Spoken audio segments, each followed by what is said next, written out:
All right, so following the Otto cycle, we have the air standard diesel cycle. So what we're going to do for this cycle is replace process 2 to 3 of the Otto cycle, which was constant volume heating. We're going to replace constant volume heating with constant pressure heating. All else remains the same. So we'll do isentropic compression, constant pressure heat addition, isentropic expansion, and then constant volume heat rejection. Okay, so I've started a PV and a TS diagram. So the first process on those should look familiar to you at this point. So now let's add in this new process, process 2 to 3, constant pressure heat addition. So as we've now reached at state 2, we're at top dead center, and we're going to heat at constant pressure. And because we're heating at a constant pressure, we expect, of course, our volume to get greater.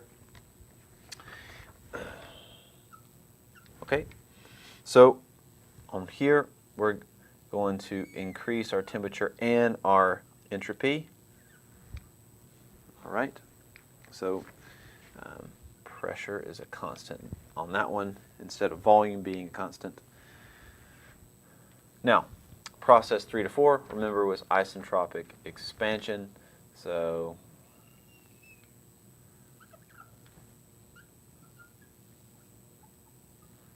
S is a constant there, S is a constant on this process.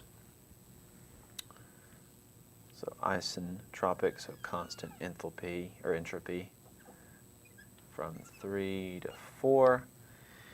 And now we have to close the loop, and we'll do so along a line of constant volume. Be consistent, here we go.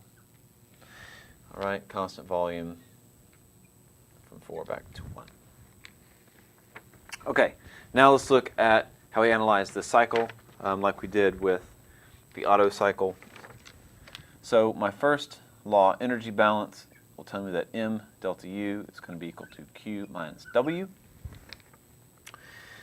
So the work from 2 to 1 will remain the same as an Otto cycle. Q 2 to 1, of course, is, or 1 to 2 rather, is 0. W 1 to 2, same as Otto cycle. Q 1 to 2, same as Otto cycle, which is also 0. W 2 to 3 will be a little bit different than we've done for the Otto cycle. So with the Otto cycle, W 2 to 3 was 0 because there was no change in volume. But now we do have a change in volume at constant pressure. So this should, hopefully, at this point in the course, scream boundary work to you. So essentially just P times a change in volume. I've divided it out by mass, so this will be a change in specific volume. So the bigger volume minus the smaller volume. And then this P, we can denote it as P2 or P3 because, of course, those are the same pressures. Okay. So we're heating 2 to 3. So now heat transfer is going to be equal to my change in internal energy plus my work from 2 to 3. So again, let's write 2, 3 over mass.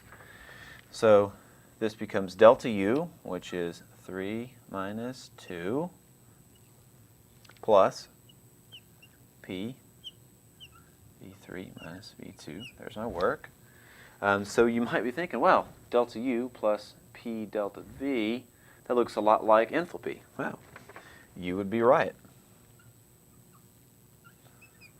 This also equals H3 minus H2. Okay, so again,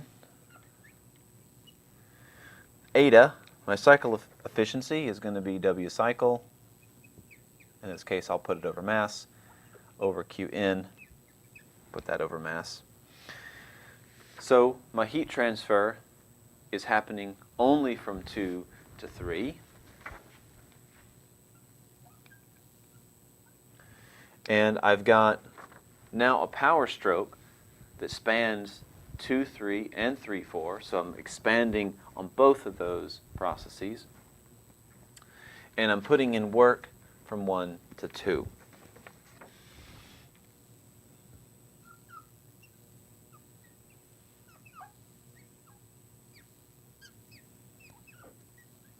So the first two will be positive, the last one will be negative, and this will be Q23. All right.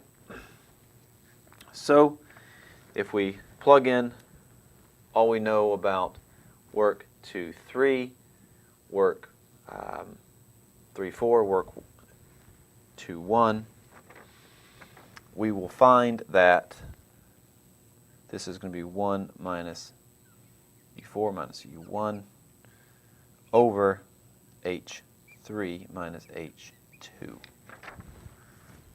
Okay, so recall for an Otto cycle we had U's on the top and U's on the bottom. Now we have U's on the top and enthalpy on the bottom.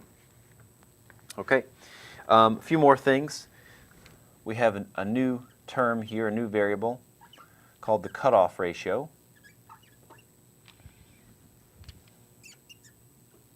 Denoted as R sub C. And the cutoff ratio is the volume at 3 minus the volume at 2. So as we're expanding from 2 to 3 during that constant pressure process, that the ratio of those volumes is the cutoff ratio. So pardon me while I use all available space. So V4 over V3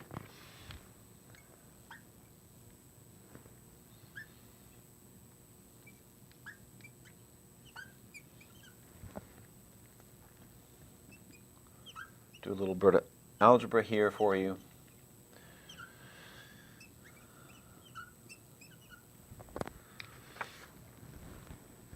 All right, so we're changing V4 over V3. We're multiplying the top and bottom by V2. And we're recognizing that this is also equal to V1 over V2. So this is equal to R over RC, the compression ratio over the cutoff ratio. And if I have a cold air standard cycle, or one in which I'm treating specific heats as constant, then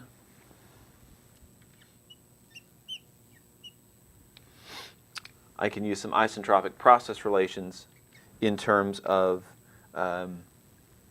K.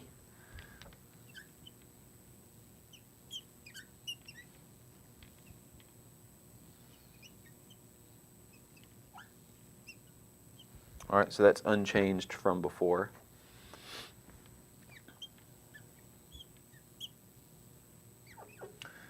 And this is where we can use our newly defined cutoff ratio to help us relate volumes and temperatures.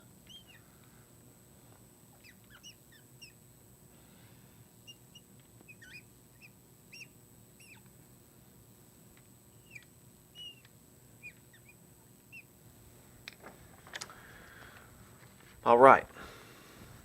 So lastly, let me make some room here. Lastly, we'll deal with our thermal efficiency,